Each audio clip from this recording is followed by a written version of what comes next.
suits, no scripts, just security.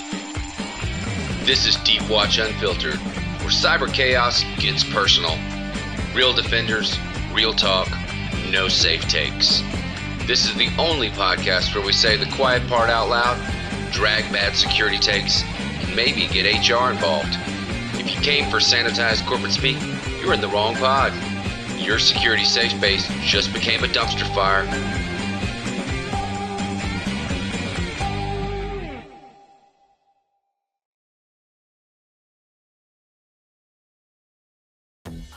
Welcome back to another episode of Deepwatch Unfiltered. I'm Chad Cragle, your host for this episode.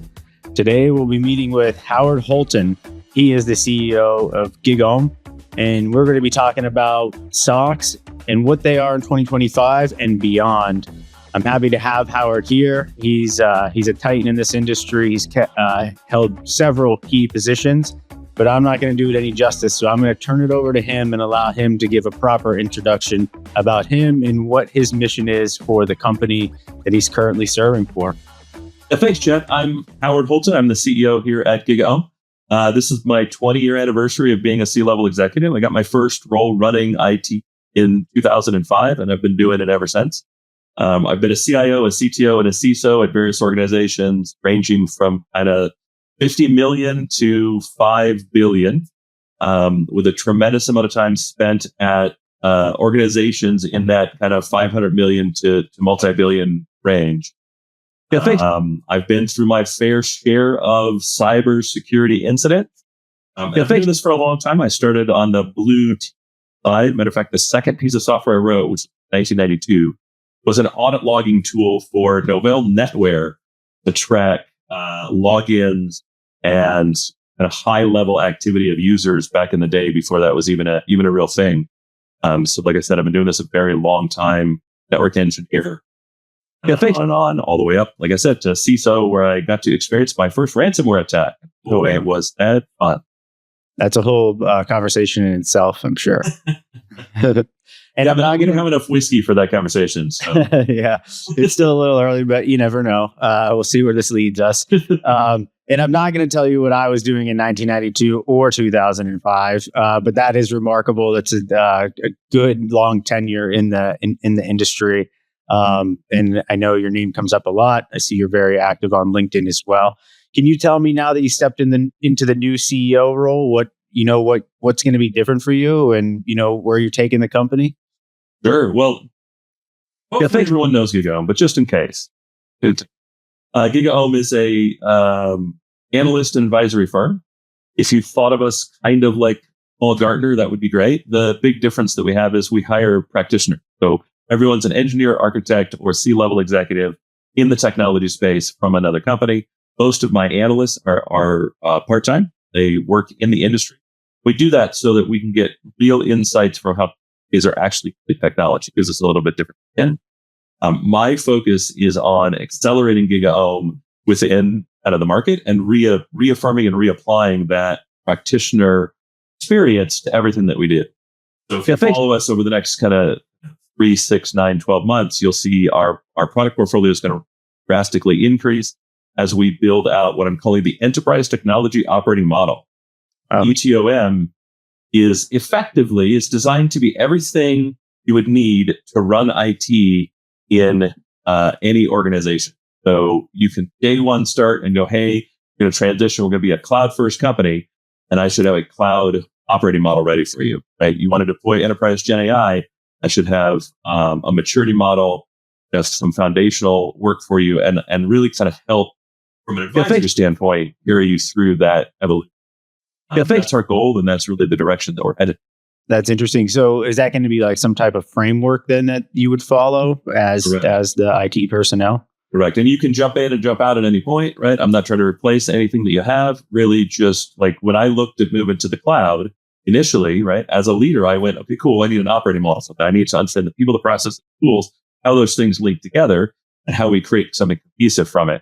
And in order to do that, right, I started looking for operating models for cloud that kind of moved away from the on-prem standard data center movement, and I found nothing. As I look at AI, kind of same thing. Cyber is a little bit better because we have frameworks like NIST and MITRE that help. But they're really not prescriptive. They're much more, here's tactical things that you need to do, rather than this is how you build a team, this is how you build process. These are the kind of strategic pieces that you need. And so where there's things that exist in the market that the market's already adopted, we're going to go ahead and partner with those. But I don't want to replace and get another that also ran an editor. I'm a big fan of collaboration. I just want to help everybody be able to do the best thing. Excellent. Yeah. And do you envision moving on from IT and then moving across organizations to help with security then as well? Or is this So today we produce 110 radars, kind of our version of the MQ. Almost half of those, I want to say it's 47% of those are in the security space. Security is a huge space for us. It's a place that I'm very much at home. And so we're actually going to start with and this is the first announcement that I have actually made publicly on this. So Deepwatch will actually be the first to hear it. We are going to start a invite-only free program for CISOs and CISOs -1. So if your next role is likely to be CISO, it's an invite-only program, and it's really designed around how do we help CISOs understand the role as it should be, and really how to have those more business conversations, right? How do you act more like a peer to the CIO rather than the CISO tends to be the most kind of technical person in an organization. That's extremely valuable. Yeah.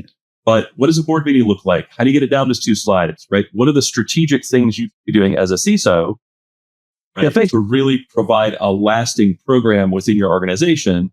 What should communication look like? In addition to things like, what is your personal risk? You look at the SEC announcement, a ruling with the SEC announcement that they were dropping the charges against SolarWinds and ending that case. That actually was a negative, not a positive for us.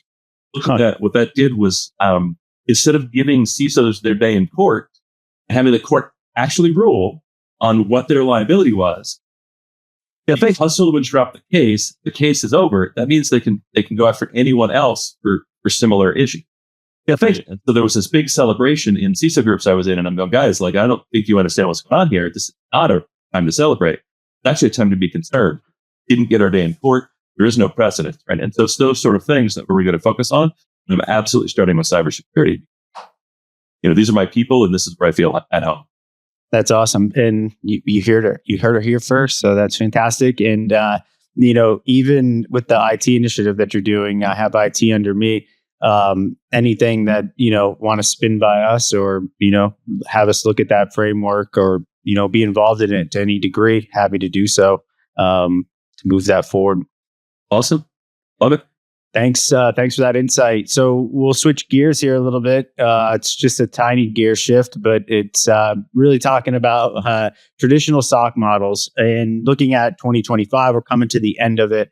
Even if you take a step back and look at a SOC or MDR 5 years ago, totally different than what it is today. I really want to hear from you, Howard, and your feelings about it is like what the traditional SOC is, what it looks like in 2025. But the real thing is, where are we going in 2026 and beyond with building a SOC and even AI? How do you see this turning out? Sure. It's a great question. So a couple of years ago, when I was the CISO for a large manufacturing company, I was at an event, and the CISO for Amazon was the big kind of partner sponsor of the event. Right. And so he came and he just did a Q&A. And the point of the Q&A was to show how Amazon trusted the vendor that was the sponsor of the event. However, almost immediately, all of the questions turned to people. Right. And eventually he just kind of went, guys, I have the same hiring problem you do. And we're like, wait a minute. Your budget for cyber is greater than all of our revenues as companies. Right. I'm in a multi-billion-dollar organization. They have more budget for cyber than I get in revenue for my company.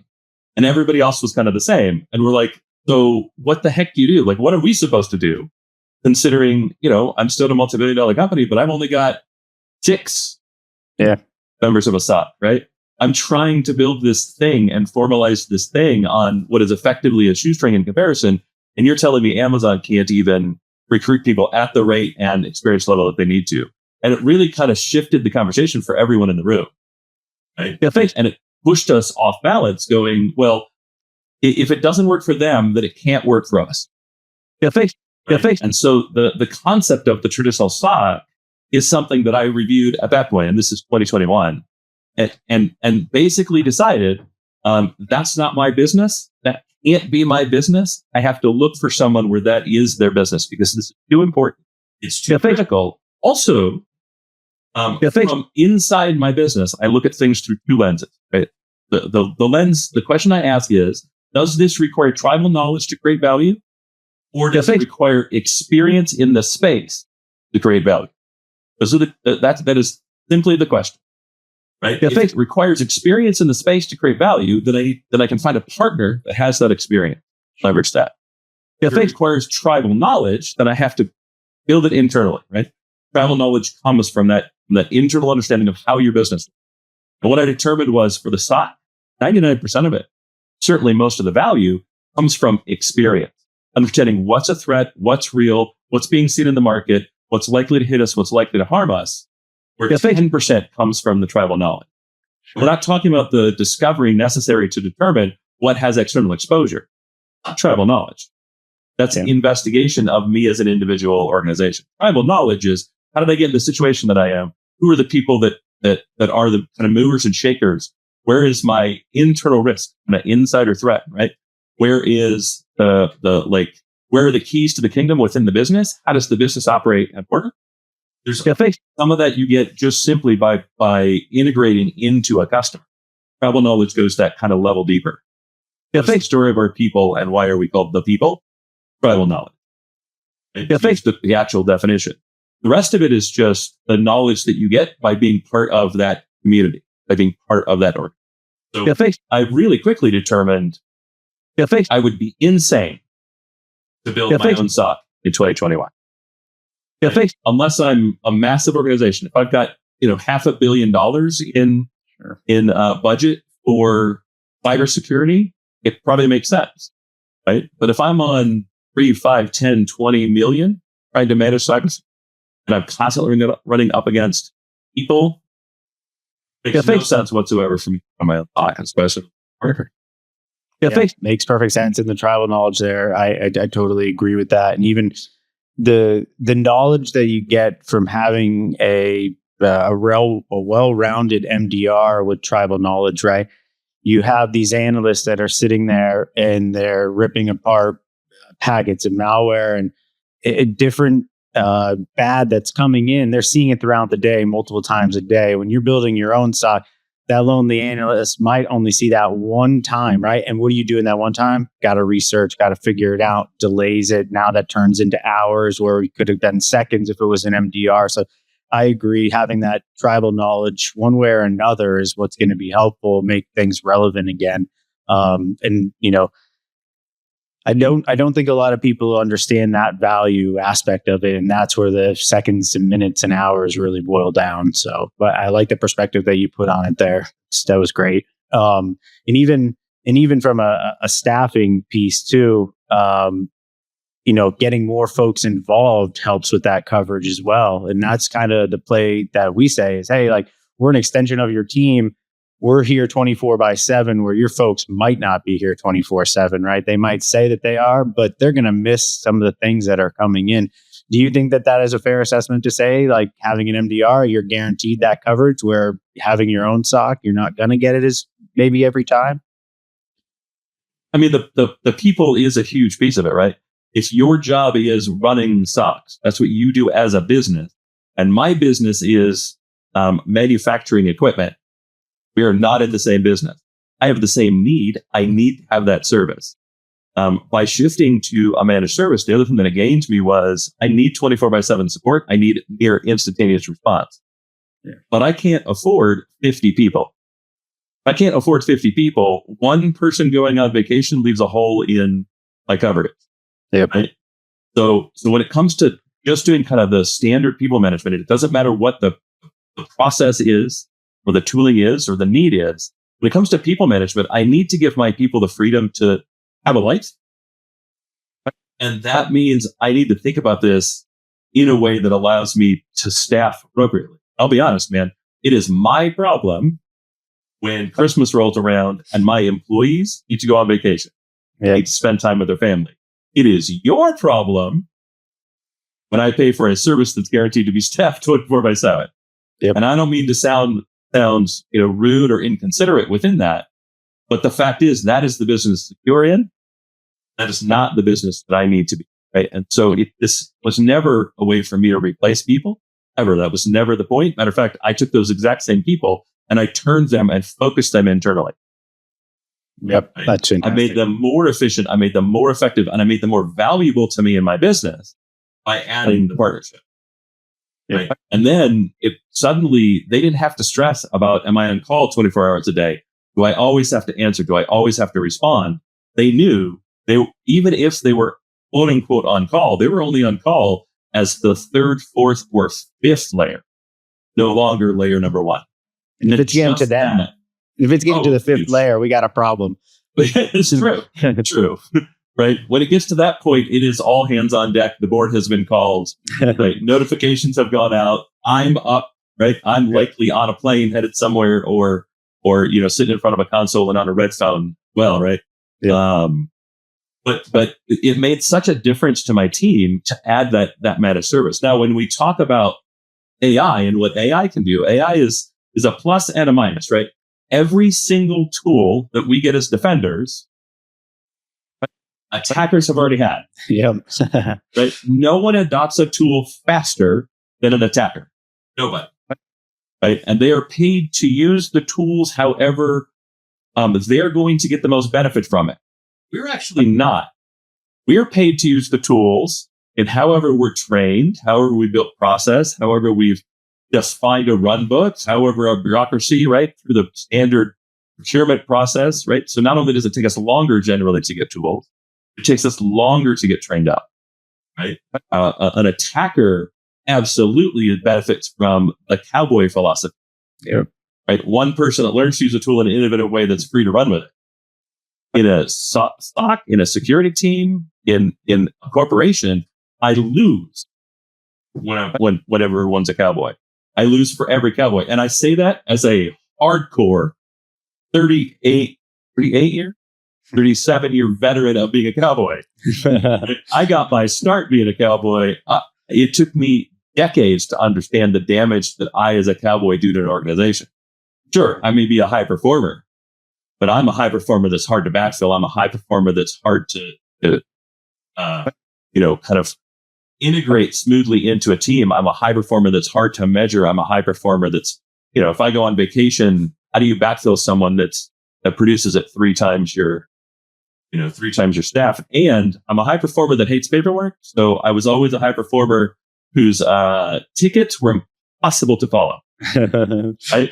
So that makes me a cowboy, and that's a risk. If you're an attacker, that's not a risk for you at all. You don't actually. It's so minor. The value is there.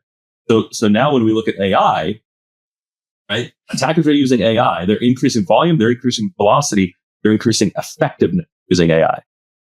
Right? Our ability to respond, our margin for error, effectively zero in comparison to theirs. Right? They need to be successful 0.1% of the time. We have to be successful 100% of the time. And there's a little misnomer there. That's fine. Right? I'm not trying to start an argument. I'm really trying to speak about kind of the difference in job here. And AI needs to be seen as how can we leverage AI in an intelligent way, a responsible way, with a high level or a reasonable level of expertise to help us manage the job that's in front of us. Right? And again, this kind of goes back to a good service. That is their business. Right? Again, if my business is manufacturing, honestly, the thing I should be most focused on AI is how do I make more money? Yes.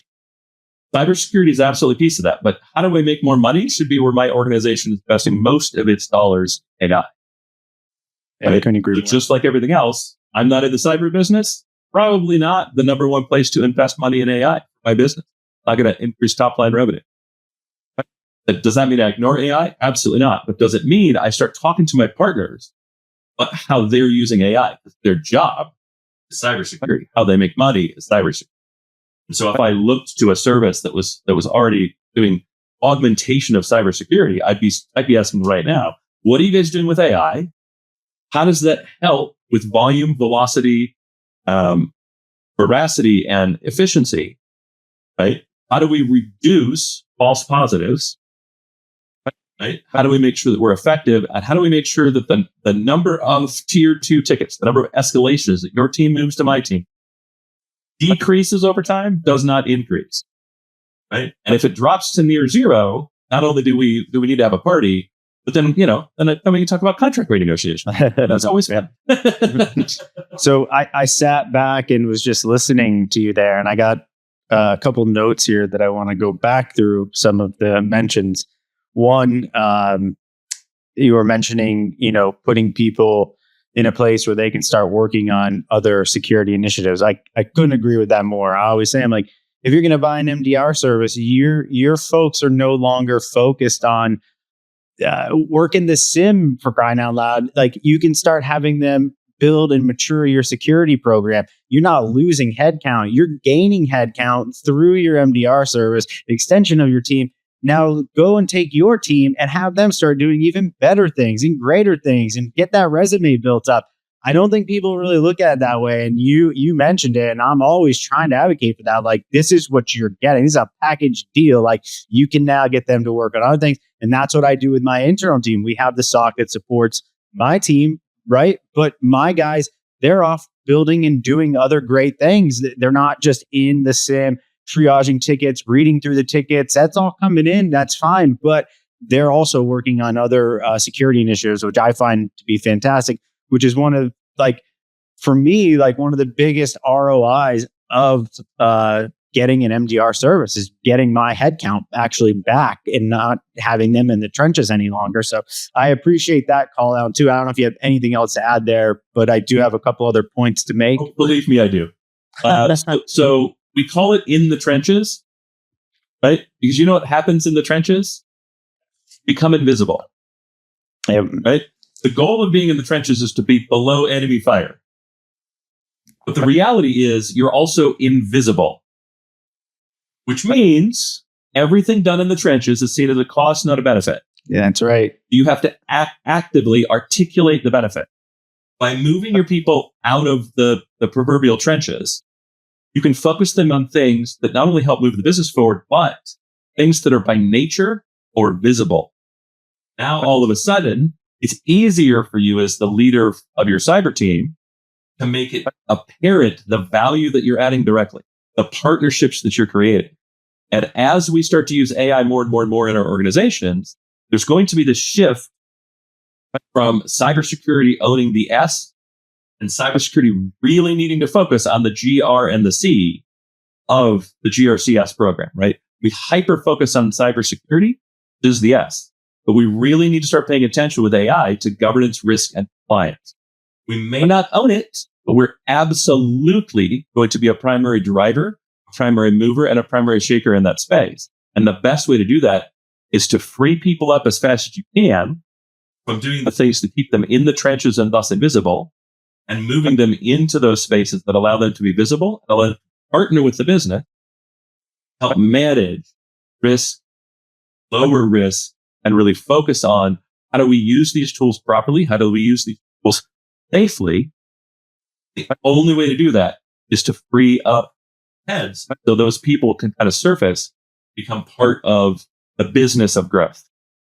Yeah, you're exactly right, and you're really speaking my language on all fronts here, and especially when we get into the GRC aspect of it. But in that's becoming so it's very relevant, right? But it's becoming more and more, and there's more scrutiny around following these frameworks and getting to where they need to be. And I think it's a very important piece. The other thing, the invisible part, that resonates with me really well, because when I took over and got the IT team, and when there was an all hands, and I realized nobody from the the IT team and the security folks and some of the other members weren't really getting any shout outs or mentions. And I was like, well, today that is the day that we're going to change that. Right. And I met with them after, and I was like, I sat there and there were shout outs all across the org, but like, it feels like we're just living in a closet or something and nobody knows who we are, what we're doing. We're heard that we're a cost center. I'm like, that's not true. And we're going to flip that narrative. And so every chance that I get now, I try to put the people that are doing the work out there in front, and not so they're above the line where they're getting attacked, but hey, here are the people that are actually doing the work. And I found that their work quality has even gotten better because I think they're now getting that recognition. But I think that you brought that up, and I kind of just wanted to tell a short story there. It's not a great story, but it's one that it's true. And there's several ways to fix it, but you got to be willing to fix it. You got to be willing to own it, right? It's beyond fix it. You got to be willing to own it. It's a good point. The reality is, every C-level executive, everyone that has C in their title, is to think about how they're running their business to benefit the corporation, to benefit the enterprise. Our job is not cybersecurity for cybersecurity. Our job is cybersecurity to do what's needed to allow the business to grow safely. Business isn't growing if we're providing friction, if we are buried with our heads in the sand, hyper-focused on technical problems, we're not actually doing the job. That does not mean the job of the analyst is. It does mean the job of leadership is to. And leadership should enable everyone the maximum activity with their peers and a really good sense of accomplishment and job satisfaction. No one wants to feel like a number. No one wants to feel like a statistic. No one wants to feel unappreciated. And as long as we're focused on the wrong thing, it's easy to become unappreciated. Amazing how fast that changes when you're focusing on the right thing. Cybersecurity is seen as an enabler of the business, when cybersecurity is seen as the office of ANOW instead of NO. All of this stuff starts to change, and you as the CISO become more valuable, your entire team is seen as more valuable, and you're welcoming conversations and doors open in ways that are not open. Yeah, I couldn't agree. You're spot on from my perspective and from what I've witnessed, and I appreciate that. Want to take a step back on the AI piece about using it with an MDR, and hey, I don't want to see when it hits a tier 2. Or the automation involved, AI. There's a lot of scrutiny around AI. A lot of customers are even scared of AI. Like, hey, we have this new agent, next agent. They're like, well, what is it? How's it work? They want to know the ins and outs of all of it. Would they truly understand all the ins and outs of it? I don't know. But what's your messaging to try and get people a little bit more comfortable with companies adopting AI and kind of pushing that out? Is it, how do you see it? Sure. So there's 3 things that I look at. The first thing I look at is privacy, right? How do I make sure my data remains my data, right? The challenge with AI isn't, but you're already giving us that data. Sure, but I know what you're likely to do with it because you're a person, and people, while they're little chaos engines, people also tend to act in predictable ways. We fall into habits, we fall into patterns. Also, humans by nature are lazy. And we should be. No more effort than is required to get the job done is totally fine as long as we're good at getting the job done. Right? But that also means we as humans are unlikely to spike the data. You know what I mean? We're unlikely to use the data for nefarious things. It's why insider threat management is a relatively new thing. Yep. Because historically, 99 to at least 5 nines of the time, your users are absolutely positively intended. And reliably intended that way. So the first thing is privacy. What are you doing with my data, and how do we ensure that my data remains my data? You're not using it to train a general model, and it's not leaking back into the core LLM core service, right? So that's the first thing. What are the guardrails put in place? The second thing that I look at is accuracy and efficacy. Effectively, AI isn't perfect. We're a little too hyper-focused on this, I believe. But if AI is, let's say a human is 70% effective and AI is 90% effective, right? Cool. It sounds like AI is clearly a winner. The challenge becomes AI works infinitely faster than a human. So if the human is, 60% effective, and the human deals with 10 tickets a day, 10 incidents a day, or 100 incidents a day, right? On 100 incidents, they're going to get 60 right and 40 wrong. To keep this basic, we don't need to argue nuance for a moment. The AI, however, can handle 10,000 tickets in a day. So if it's 90% effective, it's 9,000 correct and 1,000 wrong. Now, what I really have to do is determine, is the increase in velocity worth the 1,000 incorrects versus the 40 that I had before? Right? That's a logical way to look at it. It may not be the right way, but it's a logical way to look at it. So what we really need to understand is, how are you tracking the failures? How are you identifying the failures? How are you making sure the failures are creating more work for me, which will just be interpreted as AI noise? Yep. Right? That's the big challenge. And I think that's the thing that people, we're not great at articulating, but I think really that's the concern. And if we go back a decade, this is not the first time we've had AI in cybersecurity, right? A decade ago, we added AI to a bunch of cybersecurity tools. And I, for one, and everyone that I know, every peer that I had, I got bit by that. Right? How so? It created just a tremendous amount of noise. And no matter what the upside was, the new activity that was created is what's really apparent, right? If you close, if you work 1,000 incidents where before you only worked 100, and 900 of those you closed successfully, but you added 100 tickets to the queue because you've created 100 escalations, 50 of those or 60 of those or 70 of those are false escalations. All I actually see is the work you've created. Remember, no one sees the good you do. They only see the bad. Right? That's good book. So if all you do is increase noise, and that's the perceived value, we've undone exactly what we're aiming for. My question simply be, what are you doing to manage that? What are you doing to make sure that the noise doesn't hit me first? Right? If you're using it as a tool that goes to you first, then your team manages the kind of escalations, right? So it's kind of an automated triage. Then it hits you guys, and then it goes to my team after it's touched a human. Why do I care? Yeah. Right? At first, for phase 2. And then part 3 is, does that change the economies of scale? Does that change the perceived COGS, cost of goods sold? And thus, does that have me ask you for cheaper relief or whatever? You know what I mean? Yeah. Does that change the economics of our conversation?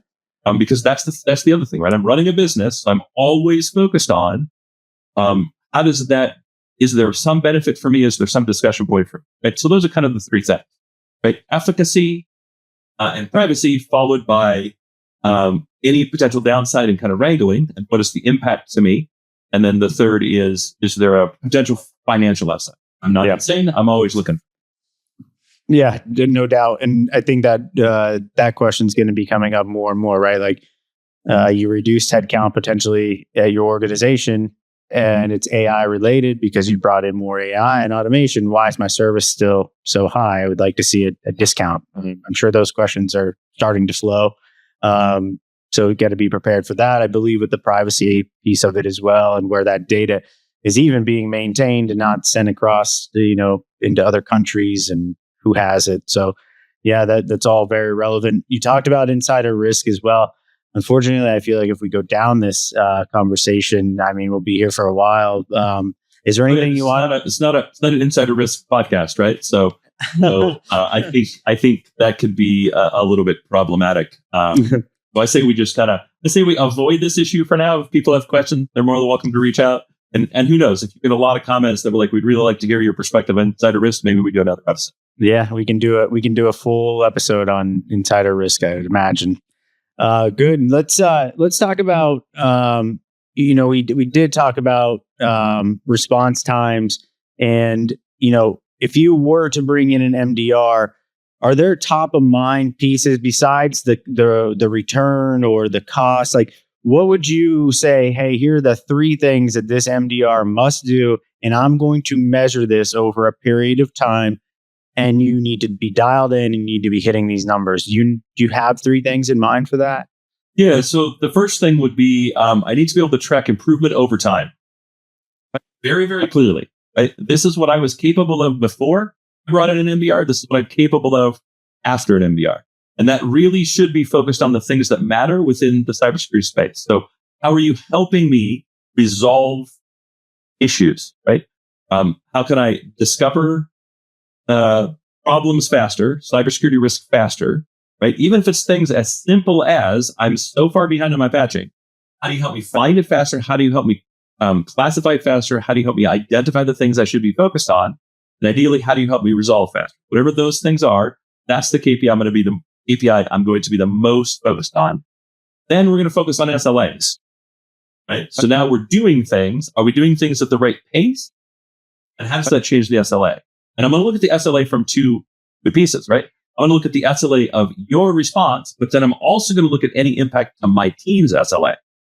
Like, does adding the MDR should help my team focus on the things that are more important and solve them faster, right? So I should not only see the direct impact from kind of the tier 1 SLA changing, because you have more resources, more knowledge, with more understanding, right? So that KPI should improve, but then also any tier 2 or tier 3 escalation should also improve. My team's not starting from zero, right? And my team's not getting distracted by the infinity of kind of tier 1 issues coming in, right? And then I'm going to look at 3, which is what is the larger story that I can go to my board with and really discuss with them. How does this have a knock-on effect in helping me spend that money better and really improve the overall posture of the organization, cybersecurity? Yeah, that's exactly right. And I do have a section for the board, but I want to ask this question. When you bring in an MDR provider, what are your expectations? Do you assume you're going to see a lot of noise and a lot of bad right out of the gate? Or do you think that the onboarding would be pretty simple and it would just be just like it was as your own team running it? So any change has a J-curve. J-curve is the hit I take to productivity and efficiency while I onboard any new process to then receive the upside for that process, right? So that's why it's a J. So the kind of tip here is this is business as usual. We implement a new change. Cost of the new change hits. We kind of hit the inflection point. It starts to turn. And now we just see the hockey stick upside. I always expect it each and every time. My goal is the better the service is, the lower that little piece of J is. Right? In a perfect world, it kind of looks more like an L than it does a J. But I'm always going to see some hit. I'm always going to expect some hit. If I'm doing my job properly, right, I'm being a Boy Scout. I'm planning for the worst and hoping for the best. So I am planning. We're going to see a lot of noise. Like, everybody needs to be prepared for it. We see a lot of disruption. We're really going to need to be kind of all hands focused on providing proper feedback, so this onboarding is as smooth as possible, but also so that we resolve these kind of noise as quickly as possible. What we don't want to do is get annoyed with it, ignore it, and allow it to continue any longer than it has to. Right? If we just kind of figure, we're really good in cybersecurity about talking about noise versus signal. Right? So go back to the old FM radio days. Right? When I was a kid, I have no idea how young everybody is. When I was a kid, we didn't have digital tuners, we had analog tuners. So you would tune the dial until you got the most signal and the least amount of noise. And that's really what we need to do, right? You kind of have to mess with it to really get the most signal and the least amount of noise. But once you do that, and once you're comfortable with it, you just hit the save button, and it will always snap back to that. And that's really, how I expect the service to work. So yeah, I think anyone that expects a service to work absolutely friction-free it's through the onboarding process, probably has never onboarded a service before, or is currently high. And neither of those things are things we really support. That doesn't mean it should be heavy friction. That doesn't mean it should feel like agony, right? And that doesn't mean it's excusable. That doesn't mean we excuse an MDR from having a poor onboarding process. Let's be honest, guys. Any service we buy, onboarding, and that's the honeymoon. Right, that is the very first time we're actually, we're actually married, and this is really everyone's opportunity to show what is this marriage going to be like, and that goes for us too, right? That goes for the customer side as well. If we're difficult, if we put up barriers, we don't give some attention, right? We're immediately saying we're not prioritizing this either. We're not expecting this to work either, and this is not actually going to be a successful relationship, as it were. This is going to be an abuse, and that can't happen from either side. That's how I think about any onboarding. Yeah, it's fantastic. And anytime we actually roll a new product out at Deepwatch, being customer zero, we get onboarded to go through that to help them work through any kinks or any issues, or, hey, I don't know if that would really jive with the customer, maybe reword that or show a different sort of slide for that. So I always enjoy doing that. And I think you're exactly right. That onboarding part is what makes or breaks it. It's a bad experience. You're probably going to assume the rest of the experience is going to be bad too, unless somebody can come in and pick up the pieces. So yeah, well said there. And, I do want to touch about the board aspect of things. I'm sure you can't even count how many boards you've been in front of and presentations that you've done. I think more and more tech C-levels are beginning to join those conversations, but still it's like a thing that you have to gain and trust and earn. And a lot of CISOs don't have a seat at the table. And, I often wonder why that is. And there's various reasons, but I think one of them is probably the language that they speak and the language that the board understands.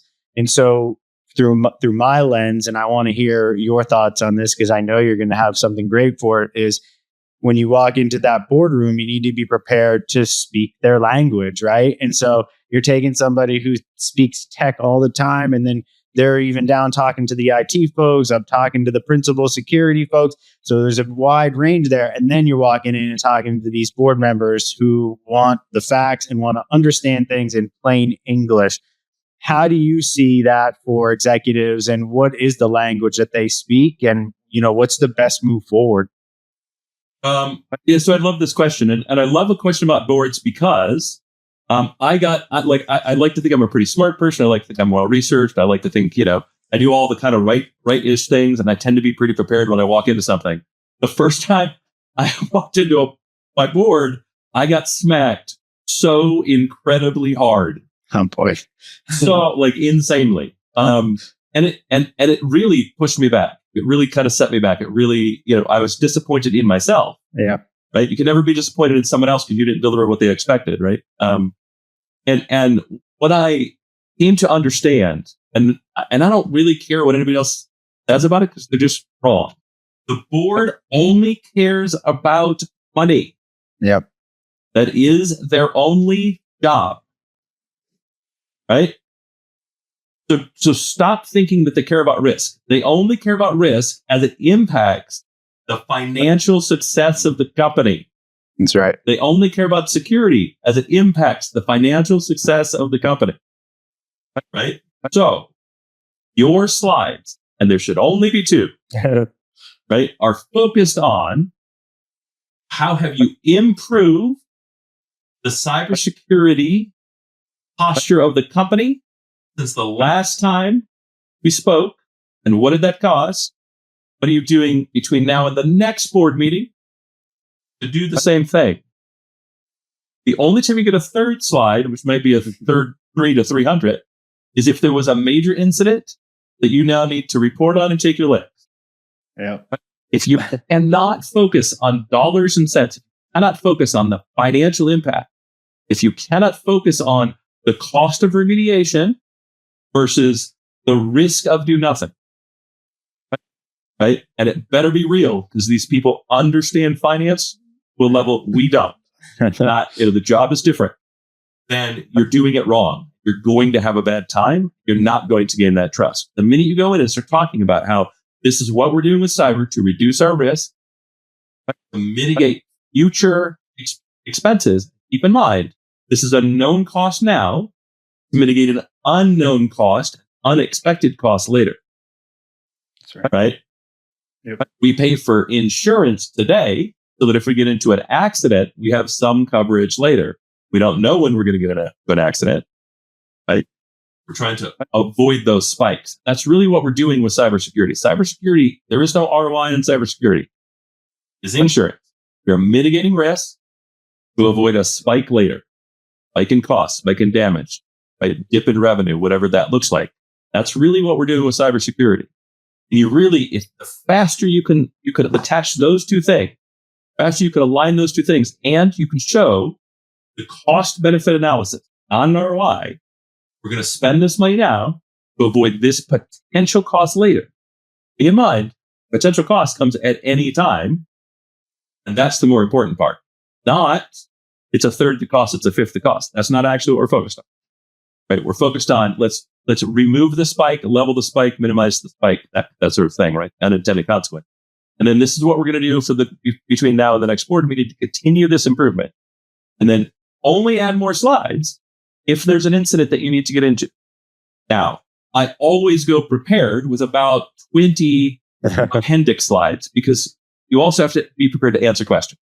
Sure. Right? And if you're smart, think about it like an attorney asking someone, asking the witness questions on the stand. Right? You want to lead the witness to questions that are obvious, so they ask you questions that you're prepared to answer, which means you can also leave gaps in your explanation. You can tee things up. You don't want to be obvious about it. That way they ask questions, they get that kind of positive feedback, and you get to move on. And this feels like success, and you build trust. I don't know. I didn't think about it. We didn't look at it. Those are not ways to build trust. Yep. That's one way to find yourself. Absolutely say, well, so to get to that level of detail requires something I don't have today. I will get back to you in 48 hours. But then no, that is now an incident. So that becomes an appendix slide moving forward. And if they ask you 4 times for it, they're probably going to dig deeper into it. Right? Yep. They're probably going to want to dig deeper. I will also say any board that's not having conversations with their CISO, where every quarter you're not talking to your CISO about your cybersecurity posture, you are so behind the times. You are not actually being a responsible board in 2025.